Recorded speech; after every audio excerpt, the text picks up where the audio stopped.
Hello, fellow members of the Alliance, and welcome to episode 4 of the Alliance Football Podcast. I'm your host, Rod Villagomez. You can find me on Twitter at RJ Villagomez. Find the show on Twitter at Alliance FB Pod. Just a great and packed show for you guys today. We have got the boys from the yard. The boys in the yard? The boys from the yard? Anyways, we got the boys from the Shipyard podcast joining us, Smiffy and VanAwesome. And then we also have Michael Waddell, president of the Orlando Apollos. Lots of good stuff in such a short amount of time. So let's get going with the show.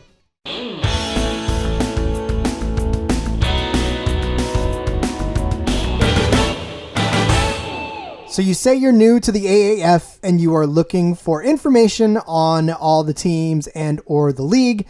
Well, this is the segment for you. And lucky enough, we are all new to the AAF, relatively speaking. Of course, we'll get into it about some of the OGs in the, I guess, the media markets, as it were, for the AAF. But of course, since the league hasn't started yet and there has not been a single game played, and we're barely into training camps, definitely we are all still relatively new to the league. And that's what makes this a lot of fun, is that we all get to start from scratch and get to learn about this thing together. But there are some folks out there that have been doing this for a while, and they have laid a great foundation for you, especially if you're coming off of the NFL season and you're disappointed because your team is not in the playoffs and you're done with the NFL, fantasy's over, and you just don't care who wins the next few games of the playoffs or the Super Bowl or anything, and you're ready to switch your attention to something else. This is a great distraction, a great way to get into a new league,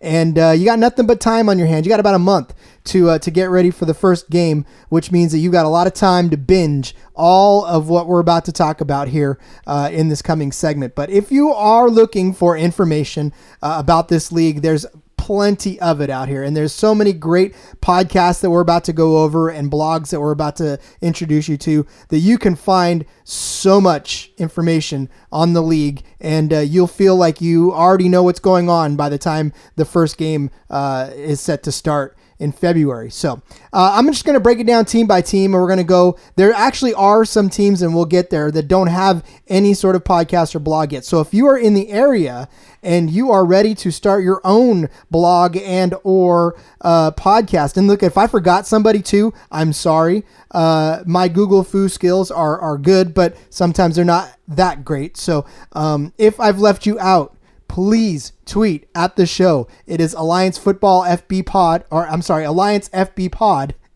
on Twitter, and let me know that I forgot you, and we will certainly make that up to you. But all right, if you are looking, we're going to start all the way on the West Coast with the San Diego Fleet, because let's face it, they've got the most right now. I don't know what it is about those Fleet, but they certainly bring tons of people and flock to them. And maybe it's because San Diego is so starved that people are wanting to talk about their team. But in San Diego, there are 3 podcasts, 2 that are active right now, 1 that is certainly on its way and has already planted a flag out there that said we are going to cover this league. And those are the Shipyard, which you will hear from the hosts of the Shipyard in this show. So keep listening as they tell you about their show. But they have a very fun approach to the podcast, and it's certainly worth the listen to from a fan experience.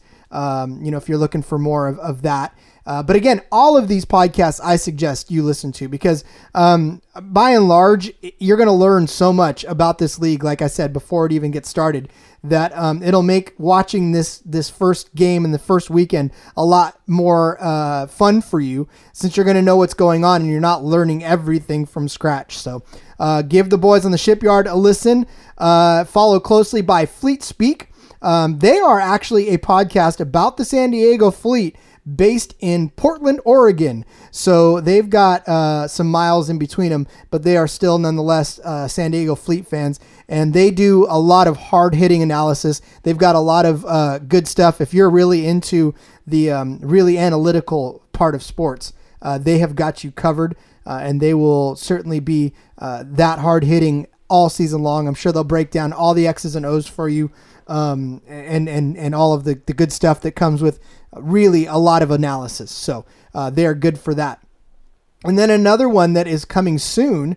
Again, they just started their Twitter account a little while ago, and they just announced that they're about to start a podcast, and they've already got a picture up with Bishop Sankey. So you know how much of a fan I am of Bishop Sankey. So when I saw that, I thought it was pretty cool.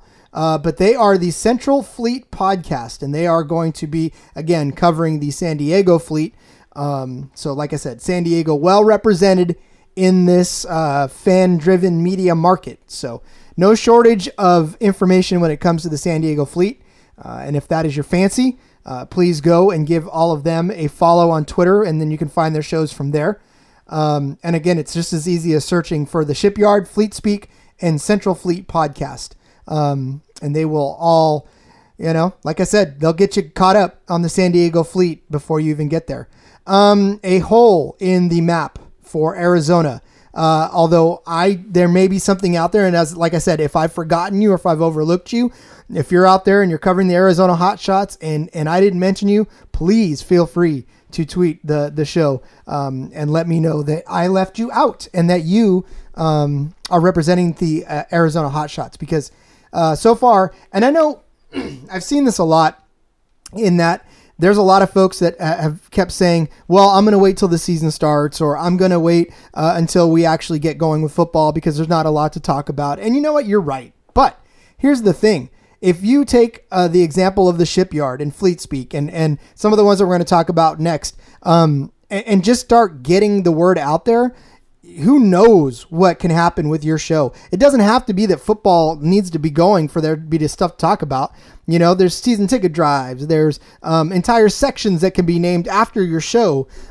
It's phenomenal, the type of things that you can do if you get out there and start a podcast or a blog. And as we'll talk about in another down coming up, the accessibility that you have to these folks that are ready to talk to you about the league is phenomenal, and you will get responses from just about everybody you reach out to. So don't wait until the season starts, Arizona Hotshot fans. Somebody get a blog, somebody get a podcast out there into the world, and start talking about the Arizona Hotshots, especially if you want to keep your team.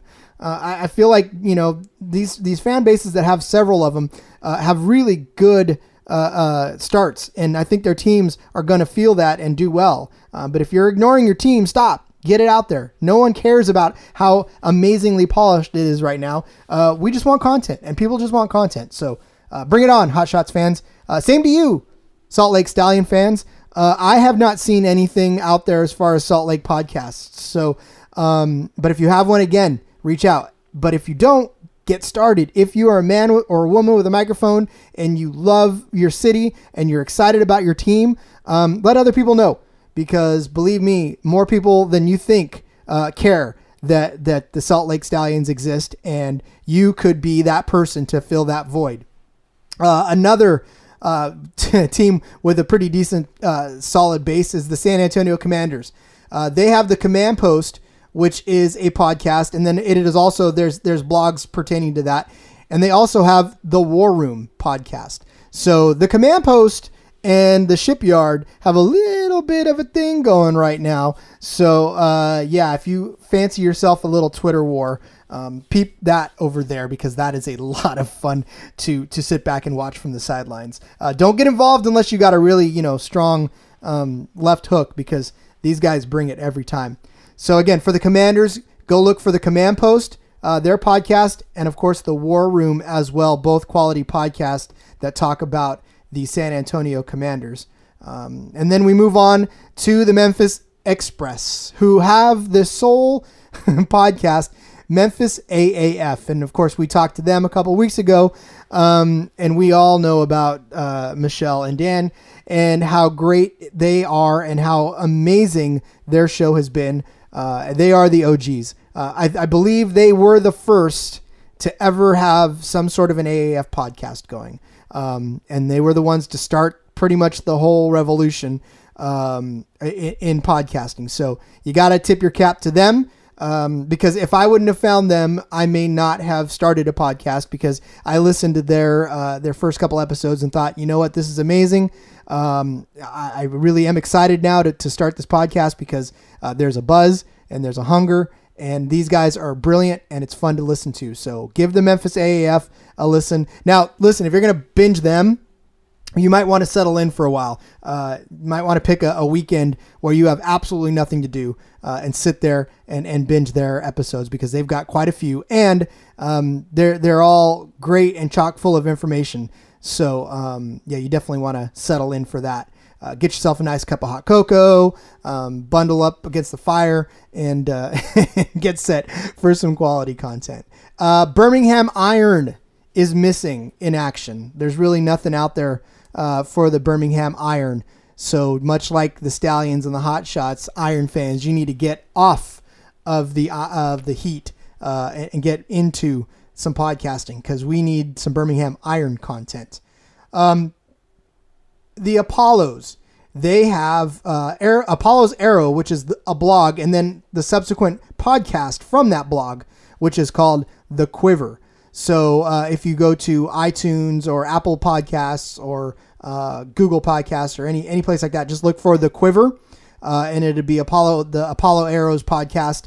You'll find them, but also find Apollo's Arrow, the blog, because they have tons of information about the Orlando Apollos.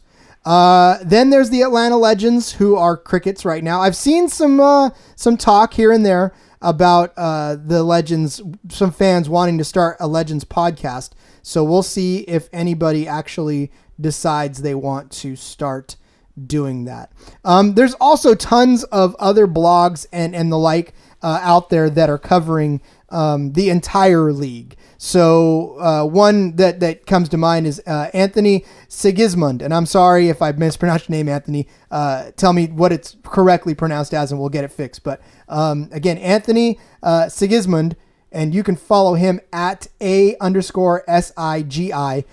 He's got a blog that he just started up that he's going to try to cover more of the league-wide stuff. And then I know AAF to XFL is out there. They cover both the AAF and the XFL in blog form. So again, there's no shortage of information out there and some great quality content. So if you're, again, just brand new and starting out and you're curious about this, and you may have found this podcast somewhere searching Alliance Football Podcasts, and you're just trying to figure out what to do, just definitely look at some of those guys, see what they got going on, guys and gals, and listen, and you'll learn quite a bit about each team. And in fact, there's quality guests on all those teams, team presidents, players, so many people that have front office staff, things to do with the league, that you will learn quite a bit. And then one last podcast is around the AAF. They have one episode out right now. Not sure when they're going to put another one out, but Around the AAF is out there, and you can listen to that as well. So again, so much great content, so much stuff to actually latch on to and to learn and to get to know the league as a whole before you get going watching the games. So again, if you missed any of those and you want to repeat, I will do that for you. If you're looking for San Diego Fleet information, check out the Shipyard, which is a podcast. They are local boys. And then, of course, we're heading up north, the I-5 to Portland. And then check out the Fleet Speak podcast. And then coming soon is the Central Fleet podcast. So follow them on Twitter if you want to know when they start putting out episodes. Nothing for the Hot Shots, nothing for the Stallions yet. But again, get off your butts, guys. Time to start making some content. And then, of course, there's the San Antonio Commanders who have the Command Post and the War Room, both podcasts. Both can be found on your favorite podcast apps. Do not forget, which I know you won't, about the Memphis AAF podcast based around the Memphis Express. Birmingham Iron fans, your turn. And then, of course, the Orlando Apollos have the Apollo's Arrow blog and the Quiver, which is the podcast against that blog. So, and then Anthony Sigismund, if you want to read a blog about the entire league. AAF to XFL is another one. So, again, so much information. And then please keep listening to this show.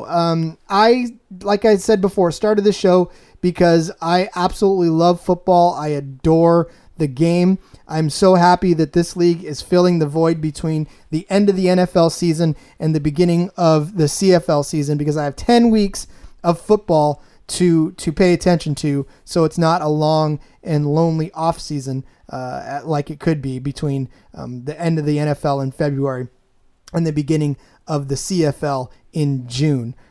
So I'm going to be having a lot of fun producing episodes of these and hopefully continuing to bring out shows like I have today with Michael Waddell and the Shipyard podcast. I hope you enjoy Michael Waddell's interview as well. He was a really great guy. It's not very often that a podcaster who's just starting a podcast can talk to the president of a team. And it probably will never happen again in most sports people's histories, to be able to just reach out to the president of a team and get a response and get them on the show. So I'm grateful to him, grateful to you for listening, and I hope that you find some of the resources in this segment helpful to you in learning about the league, and so we can all enjoy the league together. All right, let's get to the next down. One of the bedrocks of the AAF is supposed to be the fan interaction and the ability of the fans to get closer to the game than they can in any other pro league that's out there right now, be it the NFL, be it MLB, NHL, any of them. And you know, I know we've talked a little bit about it in shows past about how the incentive program for social media engagement, and I'm sure public engagements and all that is set into the contract of these guys. And, you know, for them to strive to be just a little more active on the fan aspect of it. But let's take a step back and actually think about how important that is in today's modern sports society, I suppose, because I feel as if, you know, if you look back in the early days of every league, right, especially of baseball, the players were more approachable and people felt like they belonged to the organization, or they were just as much a part of the league as the players were, because they realized that, you know, you needed butts in seats in order to make a profit and in order to keep a team where it is. And part of that was getting folks to feel comfortable not only with the place where they're watching the game, but with the players that are on the field. And so you look at guys like Babe Ruth and how everybody felt like they knew Babe Ruth, and you know, Joe DiMaggio, and these guys that are way back, throwback players. But you hear when people speak of them, they never really talk about the celebrity of them. They act like they knew the people, and that they remember the time that they met Babe and that Babe signed something for them, or that they saw him at a bar and then they hung out with Babe Ruth. And I mean, I've heard several stories about the old times of where fans would get together with fans outside of the stadium, and it wasn't this pedestal that we put modern athletes on. And I get it. To a certain extent, I understand that celebrity comes with everybody wanting a piece of you. And I understand that, you know, it's difficult for, 70,000 people to actually get to meet every single player. But I feel as if there's some concessions that need to be made. And I'm hoping that the AAF, and from what we've seen so far, if you just look on social media alone, and if you listen to the several other podcasts that we just talked about in this last segment, there is approachability. The players are anxious and hungry to get to know the fans. And when you have an event, just as if you listen to the Shipyard's Meet the Fleet event, they got to meet every player, all 80 some players that are on the roster right now.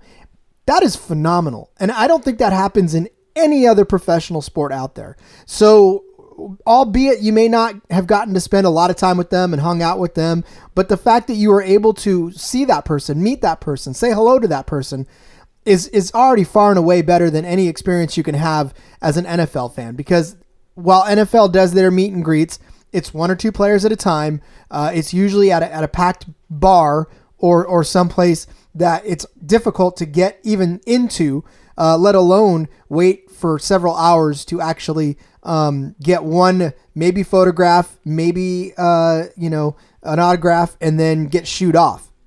So the fact that, you know, we've heard from a lot of these players and a lot of the presidents, as you're going to hear later on in the show, of teams, the approachability of this whole league just brings back to me a feeling of ownership, of And then for me, I don't have a team that I'm pulling for, and I know that there's probably a lot of folks out there that are going to try to win my fandom, but I'm going to be a fan of the league first, and I'm going to actually see how this all shakes out, and eventually, pick a team to go for. But in the meantime, I'm going to be a fan of the league, and I'm already a fan of the fact that no matter where you turn, there's always someone willing to talk to you about the AAF, be it higher up or players alike. So when you have that type of ownership into a fan base, it just makes you more of a fan. And I think that is a very noble building block for this team. And I certainly hope, or this league rather, and I certainly hope that does not get lost in when and if the success of this league starts to bring in more profit. I hope that they continue to keep that grounding of being fan first and fan friendly when the money or the contracts start to get a little bit bigger. Because I feel as if that is the way that more sports teams, more sports leagues will succeed in the future, is if they get back to that fan-friendly aspect of it. Because I feel like the NFL especially has just completely lost its way in fan appreciation. And I know they like to placate us with a lot of different things that they come up with, but I know, everybody knows that the bottom line of any NFL franchise is to make money. The players is the same thing. They want their paychecks, right? Le'Veon Bell sat out an entire season because he wanted more money, which you can't fault the guy, I guess, right? I mean, you got to look out for yourself, and that's fine. But by the same token, we're talking millions of dollars already here. So, and I know they don't get help. I know all the arguments. I understand all the arguments. But from a fan's perspective, I did not get to watch Le'Veon Bell play football this year, right? The system is broken. I don't care who you blame. The system is broken if I did not get to watch Le'Veon Bell play football this year. Because Le'Veon Bell is an amazing talent, and he changes the game whenever he's in it. Now, James Conner stepped in and did fabulous as well. But the point being is because of money, I did not get to watch one of my favorite players in the league play football.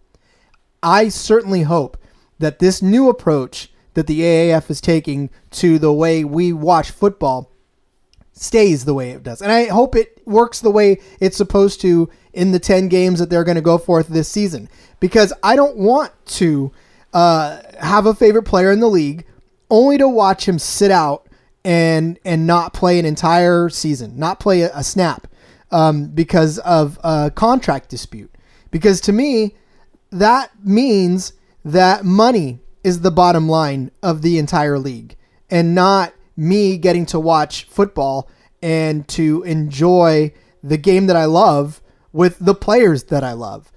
So I'm hoping that this shift in philosophy that the AAF is presenting in front of us kind of eliminates that and makes it to where we can all enjoy a game of football with players that we know are playing for the absolute and total love of the game. And hopefully they make it to the NFL. And if that's their ultimate goal, hopefully that they play with that passion and fire to get up back into the pro, the higher pro league. But I want to see passion for the game and for the fans rather than for the pocketbook.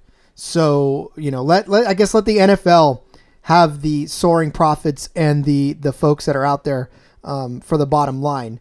But I want to see pure football again. I want to see competitive professional football because we all know that at the college level, it really can get lopsided very quickly, especially if you've got a Power 5 team or even a team from a good division, a good conference that's playing like an FBS team or something to that effect, and it's a real lopsided affair.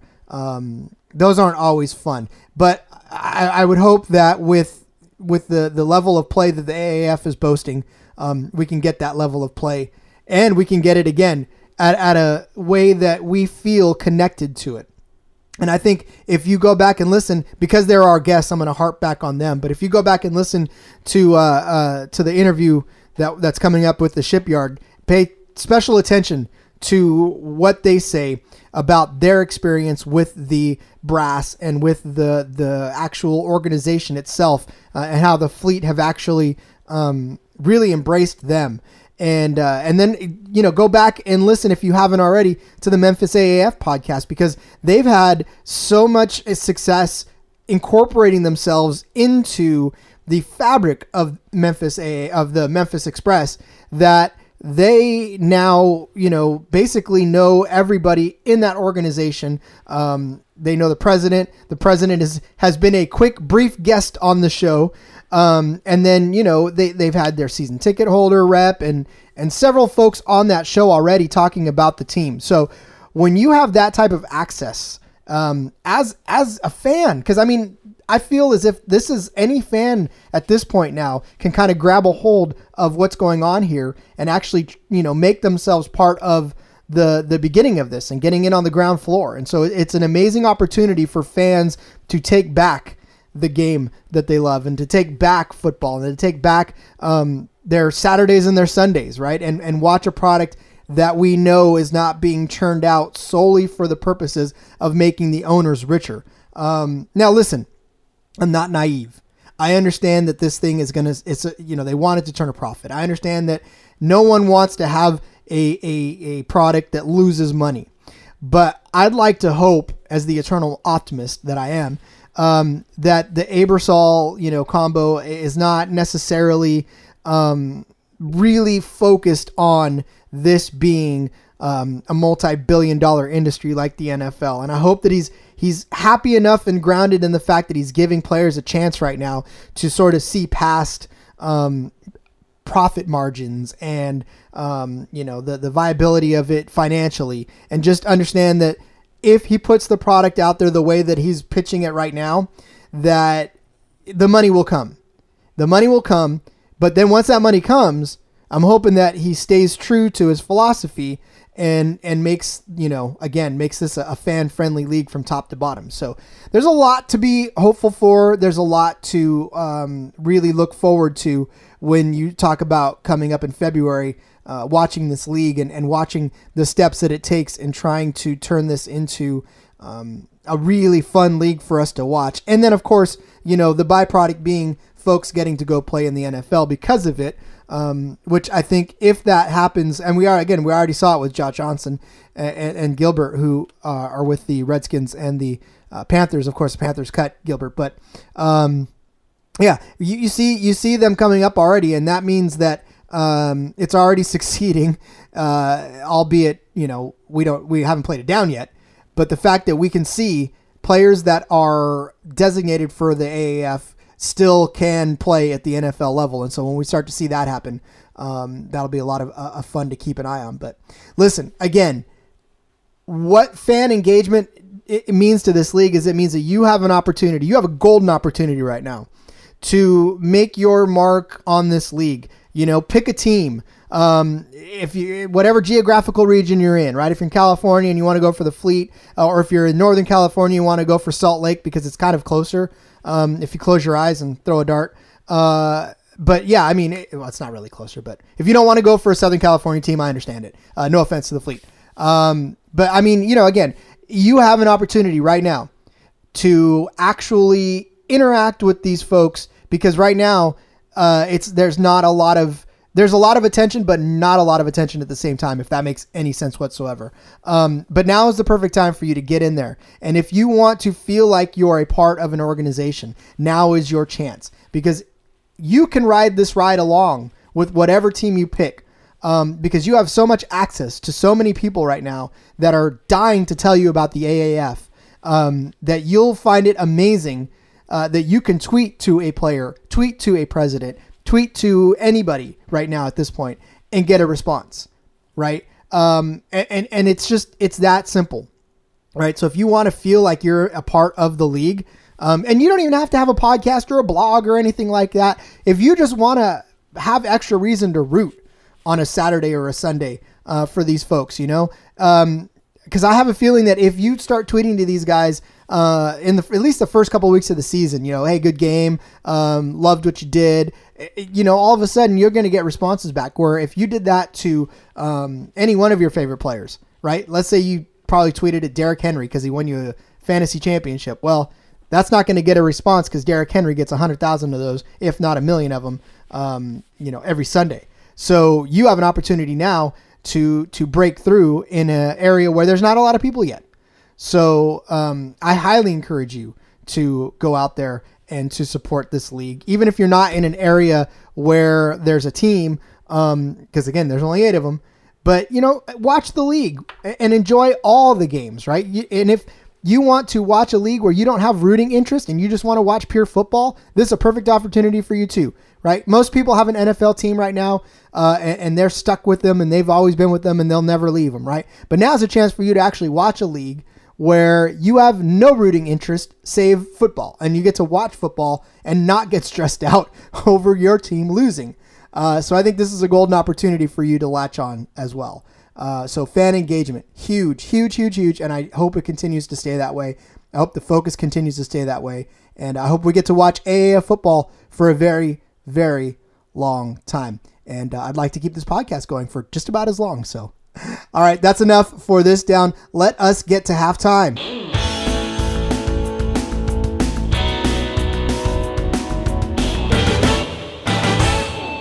Joining me on the line right now are 2 gentlemen who, if you listen to podcasts of the AAF, you should already know. But if you don't, let me introduce them. They are Brian Smith and Joe VanAwesome, better known as Smiffy and VanAwesome from the Shipyard podcast. Gentlemen, thanks for joining us. Hey, we are happy to be here. Yes, thanks for having us. Absolutely. Now, listen, behind baseball, we're going to let our listeners in on the fact that this is take 2.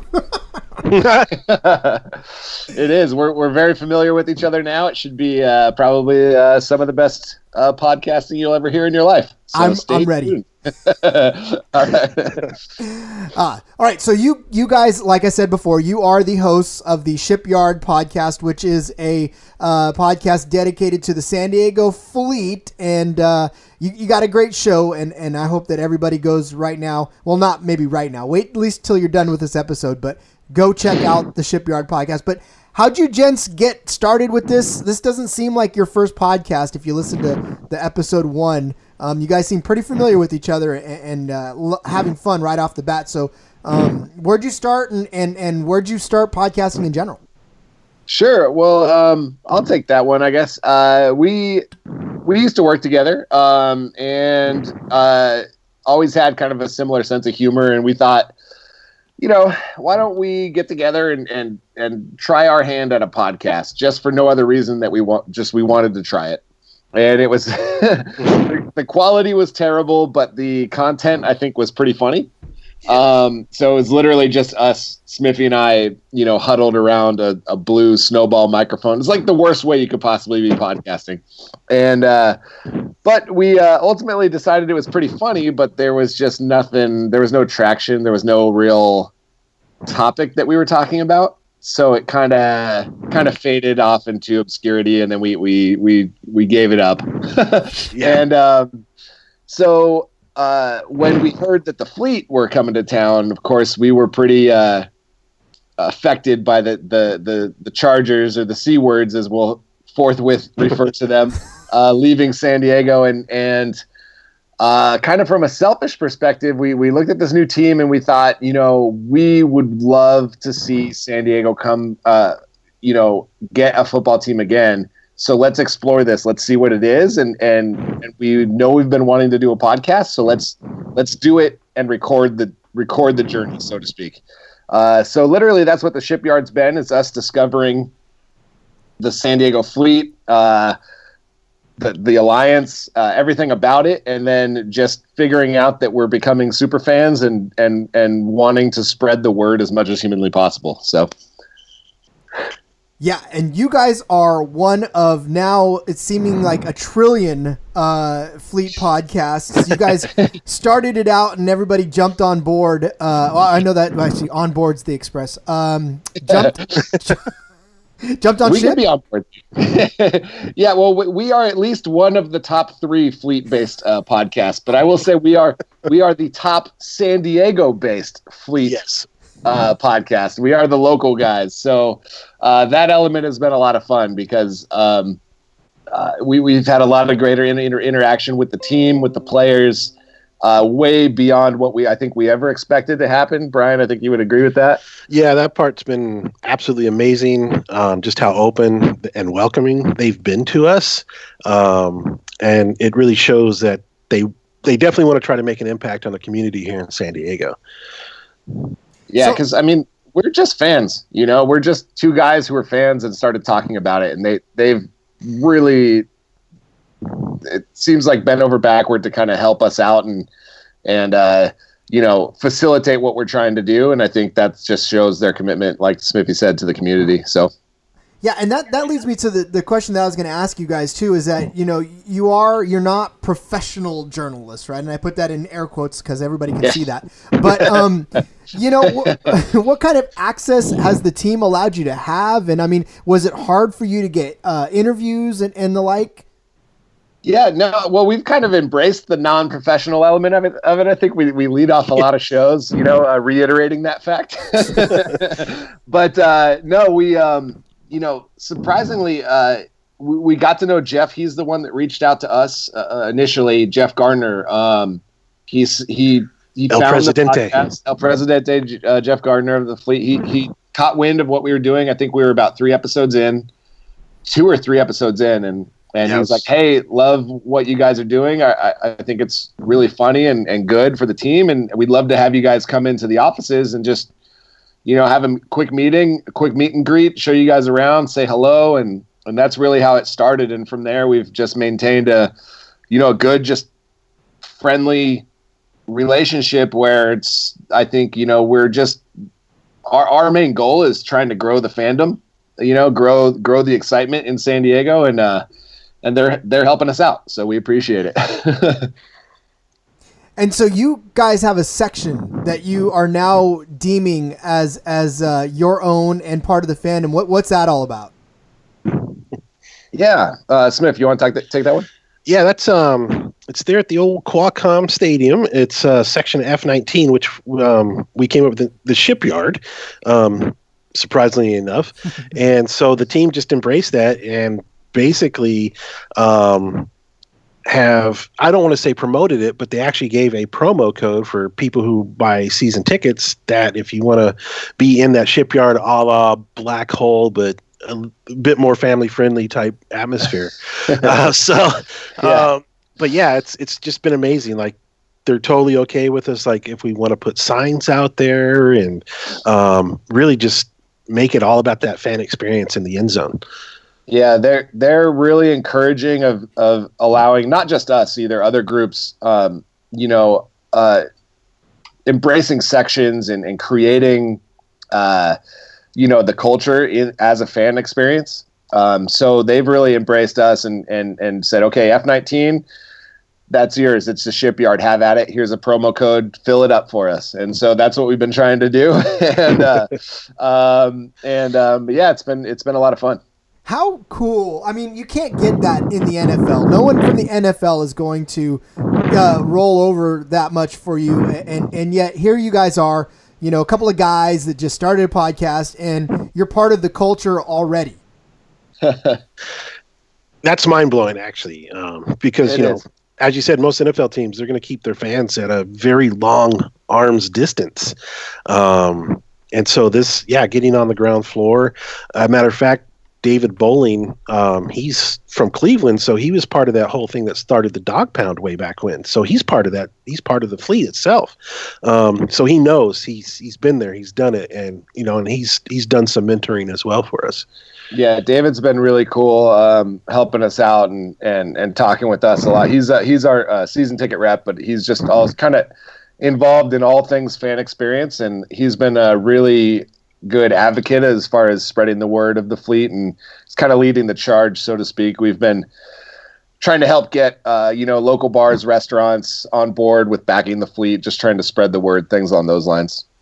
So what are you looking forward to most out of having football back in San Diego, and what are you looking forward to from this whole league? Well, for me, and Smiffy, you can hop in here too. But I will. Me, it's well, good. I'm glad. I want to be doing all the chit chatting here. But for me, it's the fan experience. that's what I loved about football in San Diego before. I loved the tailgating. I loved the game day experience. I loved everything about it. And the promises that we're hearing from the AAF and the way that they're going to do that from an affordability standpoint, also from an integrated fantasy element. I'm a big-time fantasy football player. I've been playing for, I think, 22 years now. So the promise of a live fantasy mix, is really interesting to me and intriguing. And I just want to learn more about it. And I want to do anything I can to, spread the word so that selfishly it becomes what they're promising, because that's just what I want in my life as far as football in San Diego is concerned. Yeah. And to speak on the train of thought that I just lost. But anyway, the fan experience, definitely the tailgating. I missed that since the C words left. But also too, I'm really looking forward just to the games themselves, the faster pace. There's no kickoffs. You got to go for 2-point conversions. That excitement to the game where, you look at, let's admit, the NFL games, they seem to be very scripted. You can almost pretty much tell exactly what's going to happen on the next play depending on this particular situation. Whereas this, there's no TV timeouts. You got to hurry. You got to, there's a lot more, hopefully that not feeling scripted element that you get in NFL. So I'm really looking forward to that. And some of the fantasy aspect. I'm not as big as a fantasy fan as Joe, but I do like it. Yeah, and I will tack on there as far as the game speed and what they're promising as far as taking it a little old school with less replays. What NFL has become to me is like, it's almost painful to watch sometimes because it's kind of like you're watching a court case, like litigation out there, right? Where every 5 seconds you got to stop and make absolutely sure that his, sliver of a cleat wasn't on the white line, or it was. And it's just like, a catch when you see one. So can we just call a catch exactly, and not have to watch it 5,000 times? So I'm really looking forward to just getting back to the natural flow of football, the football that we were used to in high school and as kids playing growing up. And I think at seeing these high level athletes, this is going to be like, a college all-star game on every single game. They might just be on the cusp of NFL, but they're still the best of the best that college has to offer. So yeah, and that actually leads perfectly into my next thought about Josh Johnson. I mean, you already watched your top pick go play for the Redskins and not do too badly. Yeah, he started off really, really strong. That last game, not as strong. Poor Josh. I think it was a pretty bad game. I'll just put it out there. He went, I think, 9 for 27 for 91 yards, which is not the best, but he was still starting in the NFL, and he had success, and he had some setbacks, and we'll see as far as him coming back. I hope he does, because I really like his style of play. I think it's super exciting, and I think someone like Josh, for his first season with his experience and how long he's been around, could be the key to get us to the championship in year one. But yeah, I totally agree with that. I actually can't wait to see Josh back as the fleet quarterback, but I understand if he doesn't come back and an NFL team signs, I'll be happy for him. But yeah, I think Josh being there behind the center definitely increases our chances of taking that championship before anybody with the last name of Spanos gets one.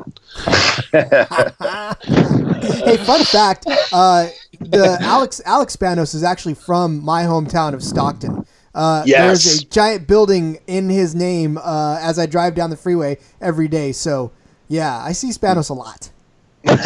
I'm sorry? Sorry about that. Hey, is it a waste treatment facility? I'm a Niner fan, so it's fine. Waste treatment facility. That's funny. But well, okay, so you're about eight or 9 episodes in now.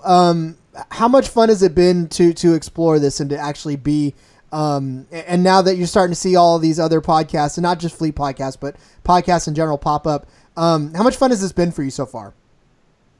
Yeah, tons of fun. We're actually on episode 10 going on 11, believe it or not. And it doesn't feel that long. Honestly, it feels like it's still brand new to me. And every week is just exponentially growing. I think with the exception of maybe this week around the holidays, it was kind of the first week that seemed like it kind of took a step back, and it was like everyone kind of, all right, let's breathe for a minute. And but I anticipate that momentum picking back up now that training camp's getting underway. And I mean, it's been crazy. We've developed really good relationships with the other podcasts. I have the Memphis podcast, of course, they're kind of the OGs, the godfathers of this whole thing. They've been super helpful in the entire community as far as,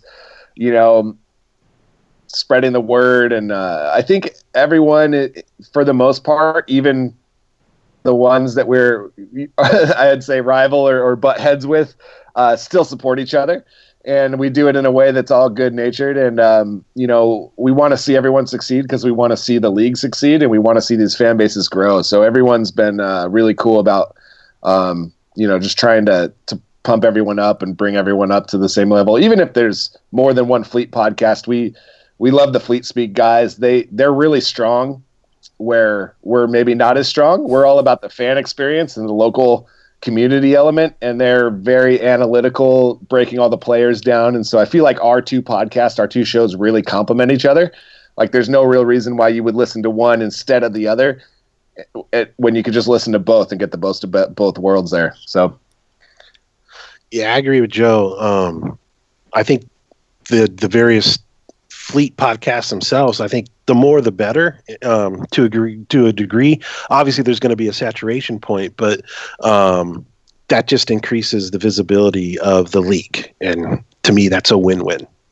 I concur, which is why I will continue to pump out episodes and have everybody on so we can kumbaya and talk about how great this league is going to be. And hopefully sooner rather than later, doggone it, we're going to start talking some real football. But yeah. Oh yeah. It's coming up fast. Yeah, it is. February 9th. I saw the ad the other day on CBS, and I got giddy. It was a little schoolboy moment. I was like, yay, it's almost here.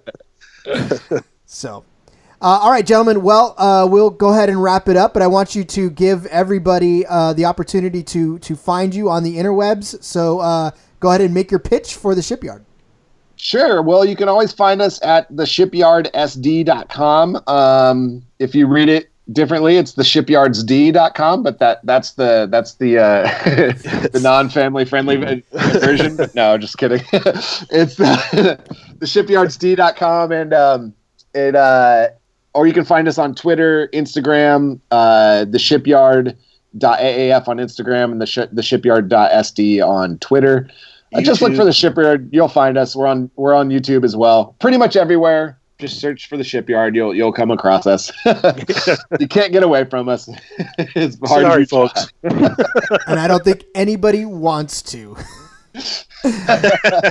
All right. Well, they are Smiffy and VanAwesome. Again, they are the hosts of the Shipyard podcast, all about the San Diego Fleet. Find them on anywhere that you find your favorite podcasts and all over the web where they told you. So, gentlemen, once again, thanks for joining us. Hey, and thank you so much. Yes. I just wanted to say I'm really enjoying the show so far. I think you are filling a much-needed void, and I think you're doing a great job with it. So keep it up, man. Yeah, thank you very much for having us on there. And I love listening to you. It's got to be hard just going solo. I can't imagine doing it by myself, but you, sir, are definitely a trooper. Joining me on Fourth Down now is Michael Waddell. He is the president of the Orlando Apollos. You can find him on Twitter at Michael Waddell _. Michael, thank you so much for joining me today. Hey, man, it's really great to be here. We appreciate the support that you're giving the Alliance of American Football, and look forward to a launch here of the Alliance in February. I guess it's only about 43 days away.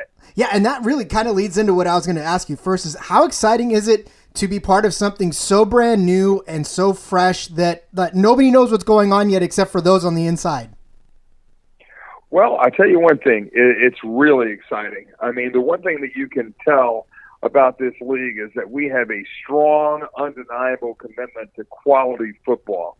And that is really a distinguishing factor when you look at what we're putting together here with over 500 years of experience in the National Football League with our general managers and coaches, and then especially on the team level, the group of peers that I have as presidents who are working together with the general managers to make sure that the team behind the team is also ready to go, focused, and truly influencing the fans. This is an alliance that is all about great football, all about the fans, and about engaging the community, and it's an honor to be a part of Charlie Ebersol and Bill Polian's vision. You know, you talk about fan engagement, and a lot of that has to do with what the social media take is for this league and what their stance is on social media. And you are one of probably the most active presidents on social media. So I think that's the reason why I decided to reach out to you, because you seem so approachable. And, you know, talk about that aspect of it as far as the approachability of this to the fans. Well, I tell you, it's a lot of fun. You know, having been a broadcaster in the past, I know what it's like to be on the other end of this, and so you always want to be accessible. You want to be able to talk about the benefits of being a fan, of being a season ticket holder with the Alliance of American Football. We have 8 great football cities. We have a host of outstanding players who are just waiting to get engaged by the American football public already. What Josh Johnson has done there out of San Diego. He was the number 1 pick in our draft back in November and has done a great job playing for the Washington Redskins here at the end of the 2018 National Football League campaign. The number 1 pick from the Orlando Apollos, our quarterback, Garrett Gilbert, former Texas Longhorn and SMU Mustang, is going to be playing for the Carolina Panthers in Week 16 of the NFL season, and he was the last guy cut. I mean, the last guy cut for Ron Rivera's Panthers this past year, and Garrett Gilbert stayed around Charlotte, coached at Charlotte Christian High School, has some great athletes who are going on to play collegiately at Mississippi State, Coastal Carolina, a number of other ACC schools, but, you know, he's not played until he got to our minicamp here in Orlando a couple weeks ago, and then he gets the call. He gets the call to go join the Carolina Panthers, and there's a good chance that he could start this weekend for the Panthers. He knows their playbook. He's very popular in the locker room. He's going to get his opportunity. Now, he may elect to go on and play for the Panthers. They may offer him a contract, or he could very well say, hey, I want to break that cycle, and I want to come back to the Apollos and get 10, 11, maybe 12 games under my belt and really make an impact. And that's the opportunity that the Alliance of American Football gives, and I think it's one of the reasons why fans will look at this. I mean, America loves a comeback story. America loves the underdog, and all of these players probably come into the league with something to prove. I wouldn't say a chip on their shoulder because it's not a negative, but they definitely want that opportunity, and that's what the Alliance is putting in front of these athletes and also in front of coaches. You know, and that's an interesting position, because when the league started to form, a lot of people were trying to figure out exactly what in the world it was trying to do. And I know that there's a lot of folks that feel that this is, and I don't want to use feeder league because it's such a derogatory, I feel it's a derogatory term, but and a minor league is not necessarily the same type of feel either, but a developmental league. Is that really what this league is positioning itself as, or is it just trying to be a standalone professional league? I think it's a complementary league to the National Football League. There's a reason why the first week of competition is the week following the NFL Super Bowl, and the regular season for the Alliance ends 2 weeks before the NFL draft. You know, that's a perfect opportunity for the 4 teams that don't make the Alliance playoffs. Their players can rest up for a couple weeks and be ready for OTAs following the draft. For the players that continue on in the playoffs, more opportunities and more of a national spotlight with our national broadcast partner in CBS, and what we're going to have really an unprecedented level of social media and, I guess, new media interaction with the fans and spotlighting on these athletes that call the Alliance home. They're going to have those games, the regular season finale there the week of the 14th of April, and then the Eastern and Western Conference Championship games the following weekend, and then it's off to Vegas for the champions of the East and West to battle for the first Alliance championship. The whole thing has been set up so that it's a complementary aspect to the National Football League in giving these athletes opportunities to prove that they are ready to go and ready to make an impact. You can be on the practice squad, You can be on a futures contract, but all that does is keep you around. You're running scout team. You're not getting game action.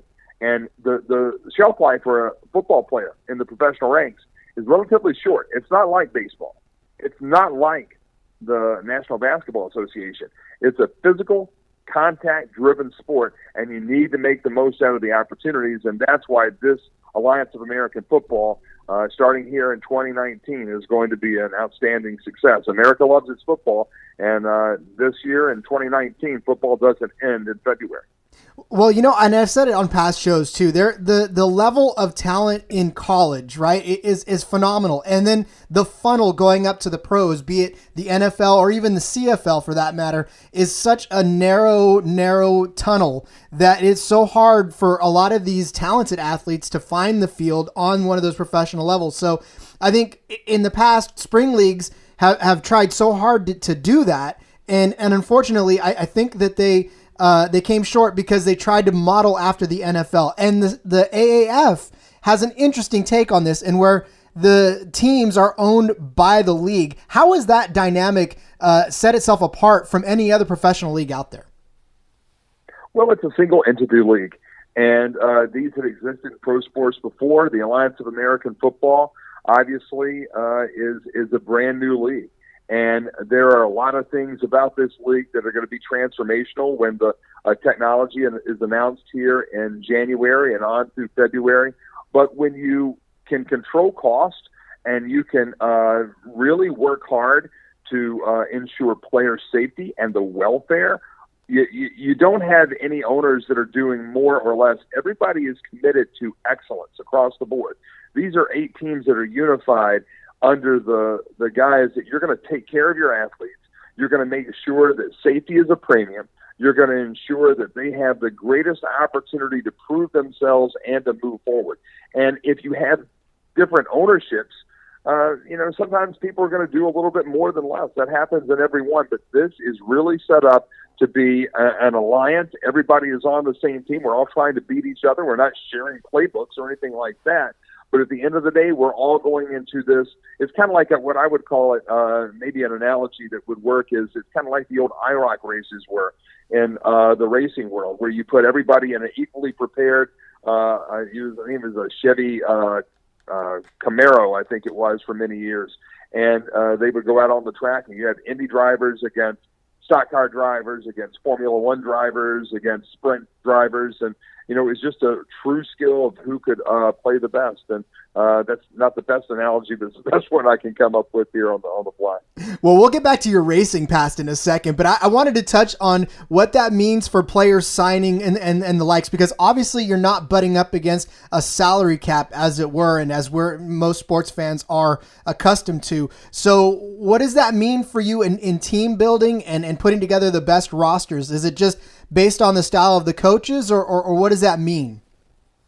Well, all of the players are allocated based on region. So here with the Orlando Apollos, obviously we get all of the players whose last full-time football assignment was with a college in the state of Florida. So a lot of Gators, a lot of Seminoles, a lot of Hurricanes, a lot of UCF Knights, very popular here in Orlando, haven't lost a game in the last 2 years, and about to play in the Fiesta Bowl on New Year's Day against LSU. But, you have a lot of Florida players. So the fans have that equity built in with these players. They know who they are. Okay, then we also take in each of the 8 teams in the Alliance has 4 NFL feeder teams. So for us, it's obviously the Tampa Bay Bucks, the Miami Dolphins, and then a little geographical scramble goes up. We take the Jets and the Giants players, and then out of the CFL, if your last contract was with the Hamilton Tiger Cats, the Orlando Apollos also own the rights. And so the rosters are put together like that. The players sign a 3-year contract. They can leave to go to the NFL. And that's our goal, is that we want people to have those opportunities. But the players are also bonused on being active in the community and being active with fans and engagement events throughout the season, throughout the off season. More details will be coming out on that in January from the Alliance. But this is a league that is put together. It's a short season. It's 10 games, 5 home games, 5 road games. 8 teams in the league, 4 teams make the playoffs, 2 teams make the championship, 1 team wears the ring. And the best thing about it is everybody who gets depressed that Monday after Super Sunday now, it used to be Mopey Monday, I guess they would call it after Super Sunday. Well, now you can get ready for a scintillating Saturday because the Orlando Apollos will be matched up against the Atlanta Legends in Spectrum Stadium at 8 o'clock on CBS on Saturday night, the 9th of February. So legit chills just then. You actually sold that very well. Thank you very much, even for this guy who's watched so much football. That scintillating Saturday. I like that. I think we're going to keep that one. Man, we just make things up sometimes. And sometimes they stick, sometimes they don't. But the best thing is, people love football, and I love other sports too. But I find it hard to really get engaged with NBA basketball in November and December. I just don't, because I know it really comes down to the pure form of the game, which is the playoffs. And what we have here is a condensed season. The NFL season is 16 regular season weeks. You throw in a bye week at 17. You have 4 weeks before that are exhibition game that's 21 weeks, and then you have 5 weeks of playoffs, more or less. That's a long time. That's 26 out of weeks out of the year that you're playing football. And but still, people want more. They crave more. I have found myself in the past watching old games on the NFL Network because I just don't want to watch anything else. And I'm a football junkie. Played football in college, worked with a lot of great football coaches. I love the sport. So now you add real live competitive football with the Alliance of American Football starting February 9th, and you put that together with these great stories that are being told. Yesterday, I'll give you an example. I'm going to lunch yesterday, set it up with one of our wide receivers. Young guy from Fort Lauderdale, was basketball player. Went to community college playing basketball. Went to another community college up at Tallahassee playing basketball. And, he's a big kid. And somebody looked at him and said, well, why don't you look at playing football? So instead of signing a 2-year post-junior college scholarship to play basketball somewhere at Florida State, he says, I'm going to go to Florida A&M, HBCU, right there in Tallahassee, and I'm going to play football. Does so, walks onto the team, but now Brian Timms, T-Y-M-S, Brian Timms, has a Super Bowl ring with the New England Patriots, and he has a Grey Cup ring with the Toronto Argonauts. There aren't too many people alive on the planet or dead on the planet in the history of football who have both a Super Bowl championship ring and a Grey Cup championship ring. And so we went out yesterday and we were talking about that. What's it take to be a pro? What's it take to be a slave to your craft, to be able to make something your passion that so much that it consumes you, and then to keep playing? He's played in the NFL. He's been to the mountaintop. He's been to the top of the world, literally, with the Toronto Argonauts up in Canada in the CFL championship, but the guy still wants more. That's a story that America wants to hear. They want to hear the story about the guy who was, 10 pounds light or a tenth of a second too slow or maybe a little bit short. They want to hear the story of the guy who wants to, against all odds, make it back to the top or just get to the top for the first time. He's been overlooked. That's what the Alliance of American Football will be able to tell starting in February. And it's funny that you mentioned Brian Timms because I'm also a football junkie and I've always forever loved football. And 3 years ago, I was so missing football that I jumped into the CFL world and started to just throw myself into the CFL and fell in love with it. And so, you say Brian Timms, I know exactly who you were talking about. And I saw that your post yesterday about him. And I think I mentioned him on my show a couple of weeks ago when I was talking about players that folks might know. So, these CFL guys that also, because here's the thing, I know that a lot of folks are scared that the CFL pool is going to get messed with, but even they have to make cuts, and so these guys are also coming from the CFL being cut as well. It's not like they're poaching CFL rosters; they're just taking the folks that didn't get a chance and bringing them to play football. Right. So it's something else. It's an opportunity to see people reach their dreams, and there truly is nothing more fundamentally American than that. And it's an honor to be a part of this organization. I work with the best head coach in the league, and Steve Spurrier, a guy who is in the College Football Hall of Fame as a player and as a coach. Coached in the National Football League, was the leader of the fun and gun offense with the old USFL's Tampa Bay Bandits, which was my second favorite team. I told Coach I have a Bandits helmet in my office, but I was a Philadelphia Stars guy. I loved it because of the regional allocation of players. I'm a North Carolina guy. I'm a Tar Heel fan from birth, and all my former Tar Heel guys played for the Philadelphia, then Baltimore Stars. And so I just love that team. But I love the USFL. It was about passion. It was about opportunity. It was about dreams. And now I also get a chance to work with you, not only Steve Spurrier as a head coach, but Tim Ruskell, former general manager and president of the Seattle Seahawks, was the director of player personnel for the Tampa Bay Bucks back when they won the Super Bowl back in the day, and also his career started out as a ball boy for the old Tampa Bay Buccaneers, where John McKay was the head coach, and Steve Spurrier was the quarterback for the expansion team right here in Florida. So it all comes together. But I have a Super Bowl winning general manager. We have a College Football Hall of Fame head coach who is beloved in the Sunshine State. And we have 53 players as of right now who directly played football for one of the football playing colleges right here in the state of Florida. So I think it's a success, and I'm glad I work with the Orlando Apollos and not one of the other 7 teams. Well, yeah, like I said, you definitely have the passion, and you've got a pretty storied past as far as what you've done, and you're a broadcaster, as you said. I noticed that you worked for the Army, you worked for West Point, and as a soldier, a current soldier, I just want to say thank you for what you did down there. And how about that Army team this year, huh? On brave old Army team. I mean, doing the rocket cheer, being on post at West Point for the 2 years that I was around Army athletics was a blessing. And I can tell you that and with all due respect to any other sporting event in the world, there is nothing better. And I've been a part of national championships. I have 28 championship rings in my case. I've been part of the North Carolina Duke rivalry. I've been a part of, obviously, Army-Navy that we're talking about right now, and every school has a great rivalry. But there is nothing even remotely approaching the emotion, the intensity, or the passion that comes from being at an Army-Navy football game.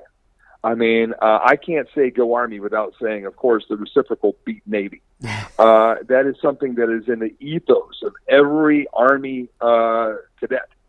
Same way that it's a part of every midshipman in Annapolis. And all due respect to the Air Force Academy, it just doesn't have the same pop as Army-Navy. I mean, that's the game. But here's the beautiful part about it. I'll get emotional talking about it. My goosebumps will rise up off my arms and telling this part of the story. But it's about being in the locker room before the game and seeing how much everybody doesn't want to have their alma mater play first because the losing team in the Army-Navy game has their school song played first. Everybody stands at attention. Then you go over and you get to hear the victor's song last. You always want to be last. The only thing in that rivalry you want to be last at, and that's hearing your song after the game. But it's after the game when they all come together as Americans. They're no longer Army or Navy. They're no longer cadets or midshipmen. They are truly Americans. And that is the very essence of that game and the most precious experience of my life. I would love nothing more than to make it out to Philadelphia once just to watch it. I know this year I was watching it while I was on drill, so it was fun to get to watch it with a bunch of my Army buddies. But yeah, I mean, I'm telling you, you're right. And 3 years in a row, we've gotten to go last, and that has been probably the most amazing. And then we throw a 70 up on Houston. That was pretty fun, too, to watch. It is. And again, I'm more old school. And this means nothing to what we're doing here, but I love to watch people run the football. I mean, throwing the ball over people is exciting, and it's fast, and people get up on that. But there's nothing better. If you play football, there was always something about running over another human being that was up against you that just made me feel better. I didn't do it often, but to be able to block somebody and move somebody physically out of the way and then have your partner, your teammate, run through that hole and go right through the middle of them, that is the most – there is nothing more fun for me than to watch a 9-minute 80-yard drive where it's boom, boom, boom. And I can tell you, if you're a defender and somebody marches a 9-minute drive down your throat for 80 yards, you are a defeated human being at the end of that. There is nothing like that. Just physically dominating football, and that's what Army football is playing right now. But, hey, it cycles. Paul Johnson had that going at Navy for many years, and Fisher DeBerry did it at Air Force for many years, all running that same, triple option, single wing, wing T type of conglomeration. And I tell you, I just love watching it. And the uniforms by the Army, they had the snow uniforms last year in the actual snow game, and then this year the all-black unis with the commemorating the Big Red 1. So, kudos to Nike for doing that. They've done a great job, and, there's nothing better than, the Douglas MacArthur quote, and I'll maybe not get it exactly right, but he says, "I need somebody for a secret and dangerous mission, somebody to defy all the odds. Give me a West Point football player." I mean, duty, honor, country. Douglas MacArthur, man, does it get any better than that? I mean, it makes me want to go run through this, drywall here in my office in downtown Orlando right now. I mean, I just get pumped up. Listen, I don't want to get charged for any repairs, okay? So let's just save that, because that would be on me for firing you up like that. So, all right. Well, I'll tell you what, I know that you've got a team to run, so we're going to go ahead and wrap this up for you. But listen, there's a lot of folks that are listening out here that are undecided on which team they want to go for. So I'm going to go ahead and let you sell the Apollos to anybody that might be wanting to pick a team out there. Well, I'll tell you, the Orlando Apollos, we're all about fun and gun. We have the great Steve Spurrier as our head coach, and we're going to have a lot of great players. But if you're living in San Diego, if you're in California, we're not going to make it out to the Golden State this year. But please go and support the Alliance of American Football with the San Diego Fleet. They're going to have a dynamic opportunity to bring football back to San Diego. My contemporary out there, Jeff Garner, is doing just a fantastic job in putting that program together. They have a cool logo, even though it's Navy-based, and I'm an Army guy. I mean, I actually bought a San Diego Fleet sweatshirt to wear. They're going to be my Western Conference team, and they're a great bunch. And I tell you, you can go to their ticket office right now. It's at aaf.com /San Diego, or you can call and buy tickets at 619-881-0606. Again, San Diego Fleet tickets. They're playing down at San Diego County Credit Union Stadium, where the Chargers used to play. They have the blue and the gray and the gold going. And again, their number for San Diego Fleet tickets is 619-881-0606. So a solid out to the Fleet. They can be everybody's team in the Western Conference. Root for the Apollos in the East, and hopefully the Fleet and the Apollos will meet there in Las Vegas on April 28th and play for the first ever Alliance Championship. He is Michael Waddell. He is the president of the Orlando Apollos, and of course a bigger fan, I think, of the AAF overall. So we want to thank you so much for joining us, Michael. You can find him on Twitter at Michael Waddell. Michael, once again, thank you for your time. Hey, thank you, sir, and look forward to following up with you during the season. Told you we had a lot this episode, and it was a lot of great stuff. Big thank you to the boys in the yard. It is Smiffy and VanAwesome, the hosts of the Shipyard. Again, look for their show anywhere you listen to your favorite podcast, and of course, you can find them on Twitter as well, at the Shipyard SD. So definitely go give them a follow and go back and listen to some of those episodes that you didn't get a chance to listen to. And of course, huge thanks to the Orlando Apollos president, Michael Waddell. You can find him on Twitter at Michael Waddell _. Again, just a great guest to have on. Lots of information for you about the Apollos and about the league. And I'm, again, super excited now, having gotten to talk to him about what's to come. So, all right. Again, thank you, all of you, for listening to the show. I hope you enjoy this little podcast that we got going on. We are so close to football, and that is going to be in February, and I cannot wait. We're just a little over a month away from the first game, and I just can't get here any sooner. So, all right. Thanks for listening, everybody. Until next time, we'll see you.